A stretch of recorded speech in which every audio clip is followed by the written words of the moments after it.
সুপ্রিয় এসএসসি ২০২৫ শিক্ষার্থীবৃন্দ, তোমরা এবার যারা পরীক্ষা দিয়েছো এবং যারা কলেজে আবেদন করেছো, তোমাদের প্রথম মেরিট লিস্ট কিন্তু প্রকাশ করেছে শিক্ষা বোর্ড।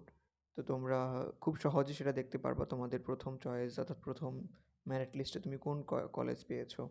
তো সেটার জন্য সবচেয়ে সহজ যে পদ্ধতি সেটা হচ্ছে তোমার এসএমএস এর মাধ্যমে ফলাফল। তুমি যে নাম্বারটা দিয়ে তুমি লগ ইন করেছিলে এবং যে নাম্বারটা দিয়ে তুমি আসলে তোমার রেজিস্ট্রেশন করেছিলে সেই নম্বরে কিন্তু বোর্ড কর্তৃক তোমার অলরেডি মেসেজ পাওয়ার কথা। সেখানে তোমার কলেজের নাম থাকবে না, কিন্তু কলেজের একটা EIN একটা নাম্বার থাকবে। সে কলেজের নাম্বারটা তোমাদেরকে অবশ্যই এসএমএস করে পাঠিয়ে দেওয়া হয়েছে। আর যদি তোমরা এখন পর্যন্ত এসএমএস এর মাধ্যমে কলেজ কোন কলেজ তোমার এসেছে প্রথম মেরিট লিস্ট সেটা না পেয়ে থাকো, তাহলে তোমরা এই যে অফিসিয়াল ওয়েবসাইট যেটা আছে, অফিসিয়াল ওয়েবসাইটে অর্থাৎ xiclassadmission.gov.bd এতে যেতে হবে। এরপরে তোমরা লগ ইন করতে হবে EDU আইডি এবং পাসওয়ার্ড দিয়ে লগ ইন করলে তোমরা দেখে যাবে তোমার জন্য কোন কলেজ বরাদ্দ করা হয়েছে। তো সুপ্রিয় শিক্ষার্থীরা, আজকে এতটুকুই। তোমাদের যদি আর কোনো অসুবিধা থাকে তোমরা কমেন্টে জানাতে পারো। সবাইকে অসংখ্য ধন্যবাদ।